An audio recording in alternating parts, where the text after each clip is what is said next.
Hey there, friends. Are you tired of buying seeds every season? Well, I've got a secret to share with you that'll save you some serious money or green. Imagine growing your own herbs like dill, flowers like zinnias, marigolds, sunflowers, nasturtium, calendula, and all the cool vegetables like cucumbers, tomatoes, green beans, peas, without spending a dime on seeds. Yeah, you heard me right. I'm about to spill the beans on how to save and store your own seeds straight from the garden. Get ready to become a seed saving pro and enjoy a never-ending supply of your favorite plants. Let's dive in together.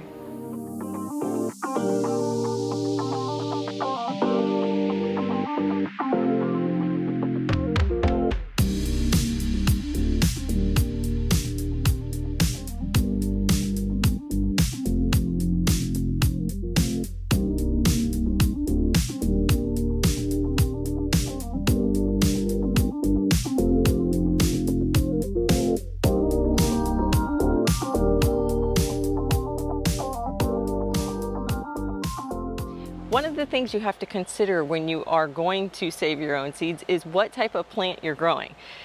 I'm going to put these into two categories, although I'm sure that there's like plenty more.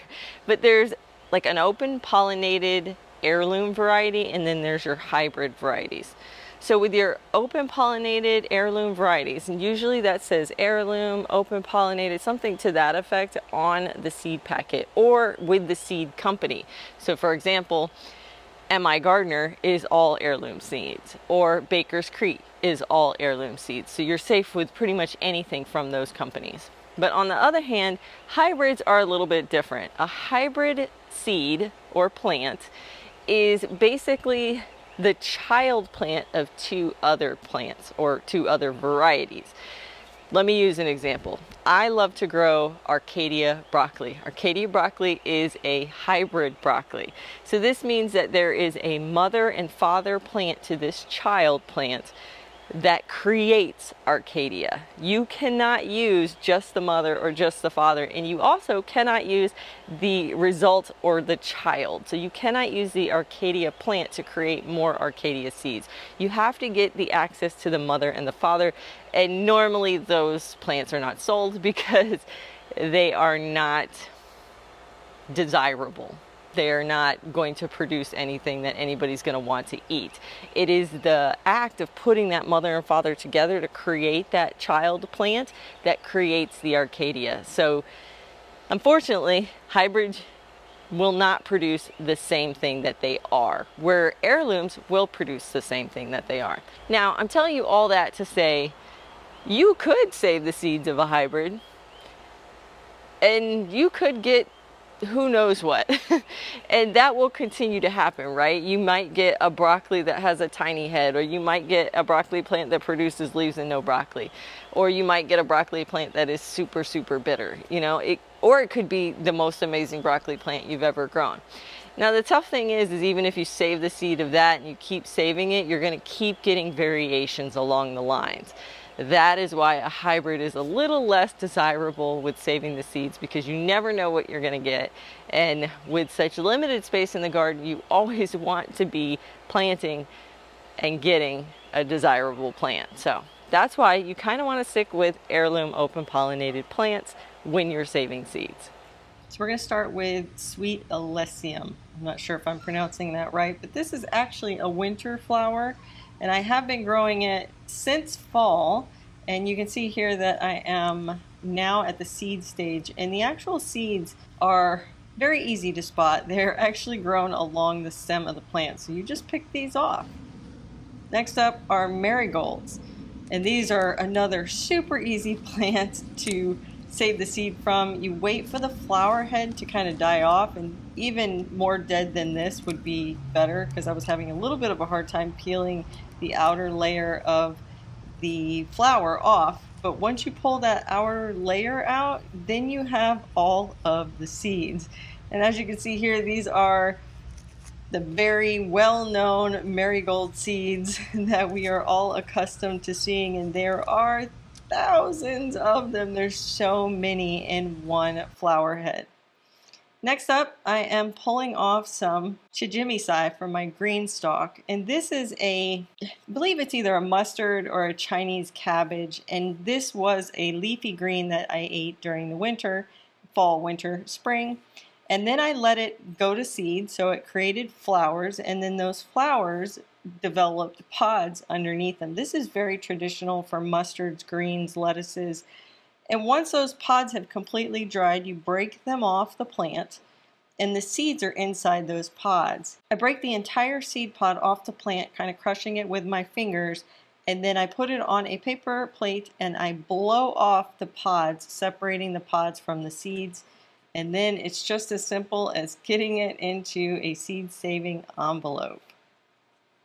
Nasturtium is a really easy plant to save the seed from.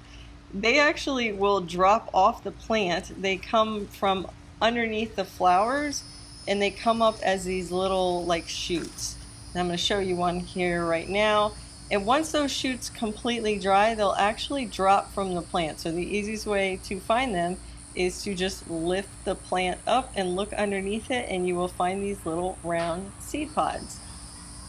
And you plant that whole piece when you put those in the ground, but I usually put them on my table to dry for a couple days. You can see the difference between a fresh one here and a dried one that looks very, very dark and brittle, really.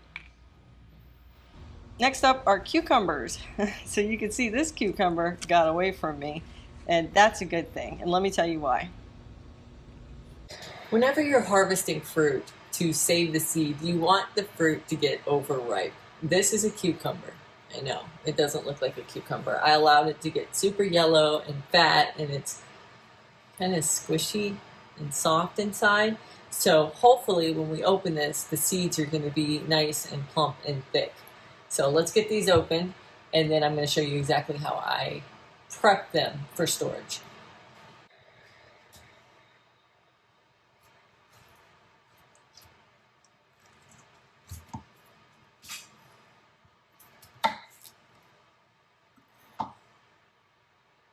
So we got them open, and those look like pretty good seeds to me.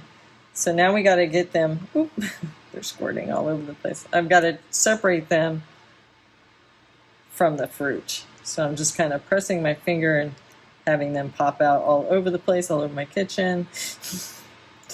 Try to avoid that part.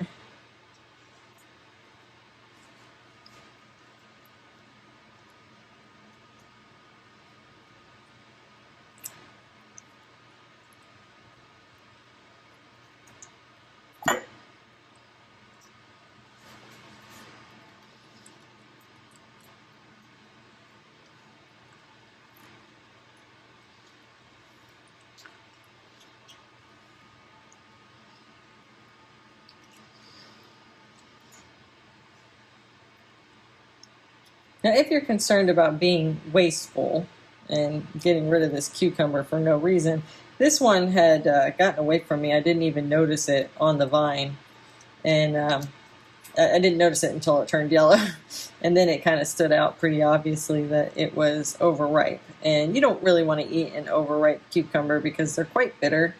They're not very appealing to eat. So I let this one continue. Did you see that? They're splattering all over the place. I let this one continue to ripen completely. It will tell the plant, if you do this, it will tell the plant like, hey, you're done reproducing yourself, you can go ahead and die. So be prepared for that you won't get very many cucumbers after you do this. But if you're about done with the season like I am, it was perfect timing for a cucumber to get away from me so that it could become overripe. And then I'm going to save these seeds. This is a Boston pickling cucumber. It's one of my favorites lately. I do like the Sweet Success as well. Space Master, Bush Champion. Those are all some of my favorites. But I've been on a kick with these Boston pickling cucumbers. Now, these produce, as you can see, quite a bit of cucumber seeds. I probably will never grow this many cucumber seeds. Or cucumber plants for that matter. But the reason why I'm collecting so many of them is I am kind of a little bit of a lazy gardener, and I would much rather just drop a bunch of seeds into the ground and then just see what pops up. So I don't want to have to meticulously plant them in pots and, you know, in trays or monitor them. I'd rather just chuck a bunch of them into the ground and see which ones make it. And so by having a ton of these seeds, I can do just that without worrying about, you know, the cost of the seeds or. Okay, so now here we have them all. I'm going to bring you over the sink here because what we're going to do is I'm going to add some cold water. About that much right there. And for the first day, I'm just going to mix them around.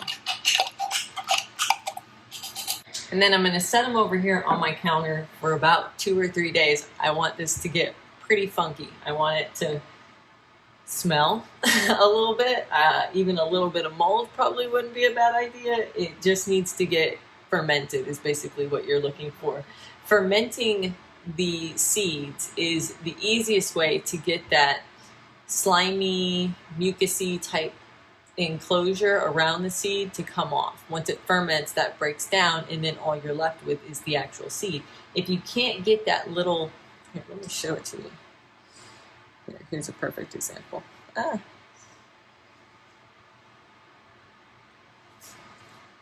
If you can't get that little gooey thing off,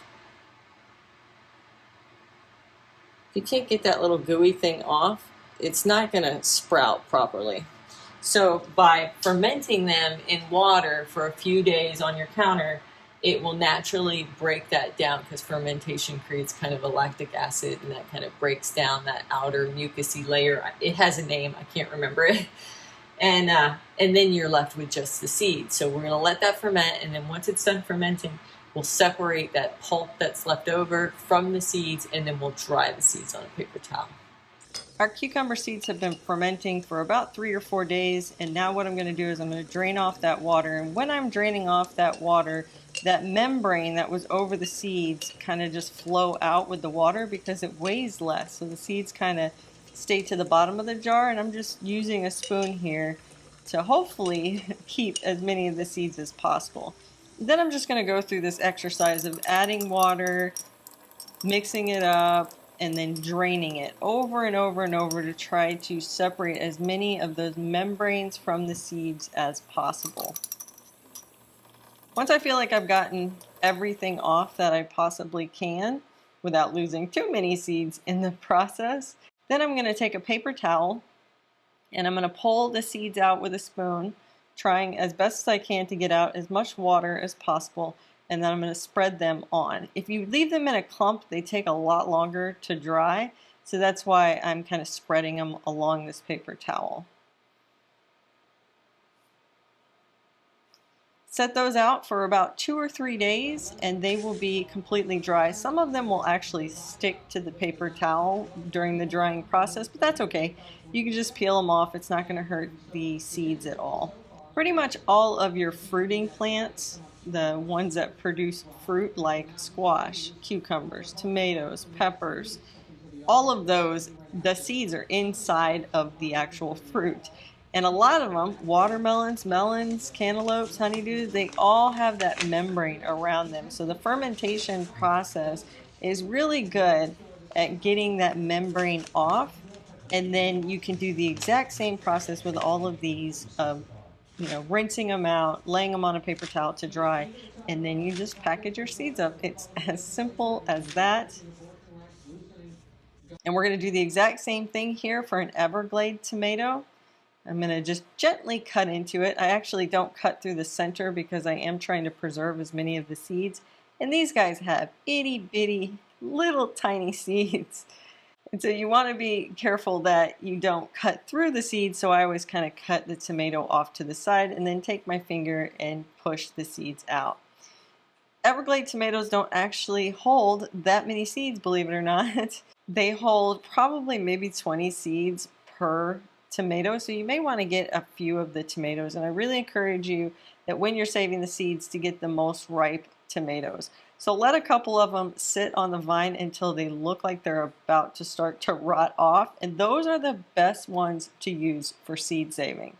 Another really cool trick to use when trying to save seeds is to just let some of the rotting fruit drop into your garden bed. I find this particularly helpful for Everglade tomatoes because they are so hard to germinate those seeds. They take so long. So one of the ways I do it is I actually just take some of the overripe tomatoes and I just bury them throughout my bed, and the next season that they're supposed to come up, which is usually late spring, they'll just come up and the plants will grow. Now this does mean that these are going to be considered volunteers and they just pop up wherever they want. So that's one downside, but it is a lot less work for me in the garden than having to, plant these in trays and try to get them to germinate and trying to give them the perfect environment. Sometimes it's easier just to bury a little piece of the fruit and it just pops up wherever it wants next year. I'm doing the exact same thing that I did with the cucumbers here, fermenting the seeds so that the membrane comes off, and then this process of pouring off the water, adding more water, pouring off the water, adding more water. And it's something that you can't really see that well in the video here, that those membranes, those little clear membranes, have slipped off the seeds and they are pouring out with the water that I keep adding.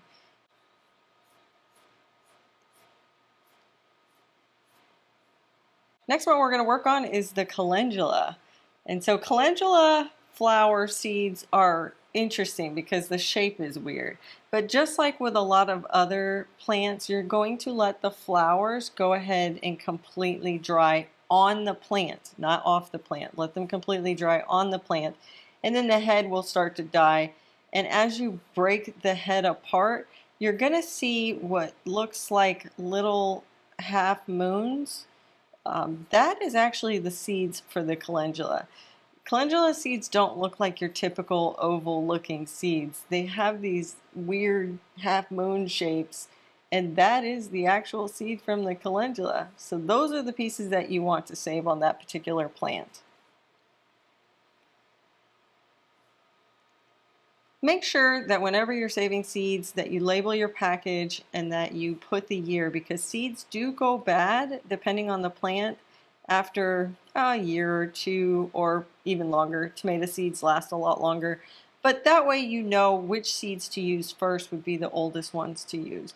And now seeds aren't going to go completely bad over a period of time, but they will start to have trouble germinating if you have them for too long. So just keep that in mind, that you may have to use more than one or two seeds when you're germinating with old seeds.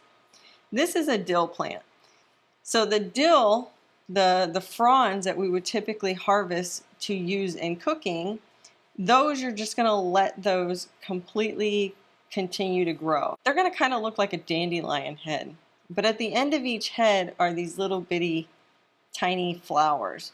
Let those flowers completely dry, cut it off the plant, bring it inside and let it sit at the table for a couple days, and then the rest of those seeds on the tips of those plants will dry really, really well.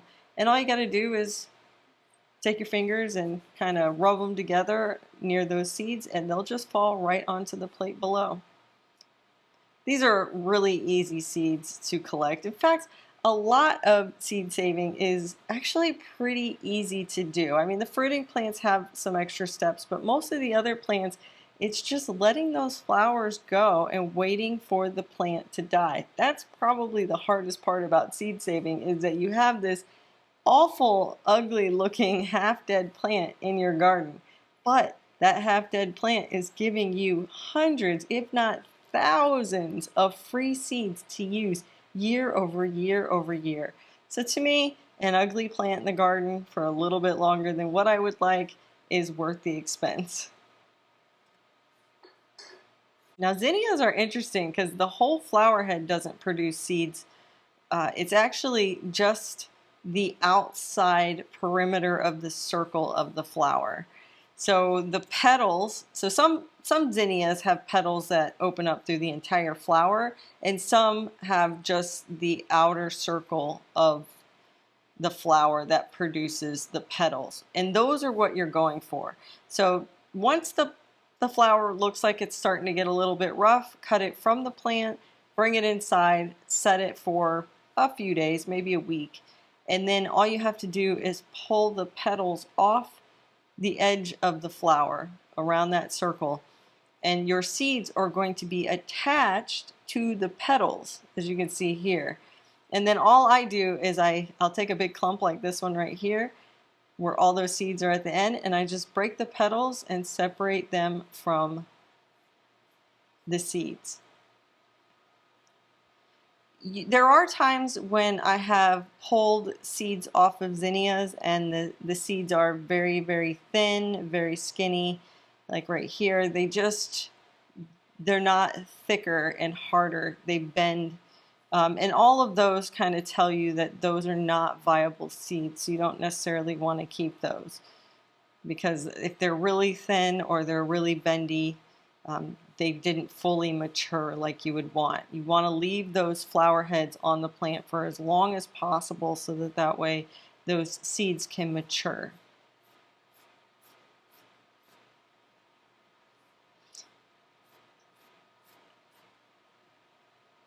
And then the last one we have today is sunflowers, another really fun one. The sunflower seeds actually live in the center of the bud of the flower. So this is the same as sunflowers that you eat or sunflowers that you're just keeping for seed saving. But what I'm pulling off right here, that first layer, is like a chaff. And then you start to like open up the flower. It's kind of like an accordion style looking center, and then once you've loosened that up a little bit, you'll start to see the black seeds. Sometimes they're not black. These are black, but other sunflower seeds can have that striped brownish grayish color, but they'll just fall right out if you just keep massaging the center, get that chaff off, and then just keep working at it, and they'll all just fall out like they are right here on this plate.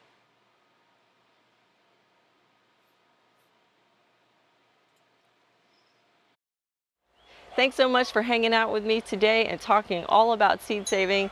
I hope you enjoyed it. If you want to watch more of my videos between now and my next upload, I'm going to put those up now. Happy gardening, guys.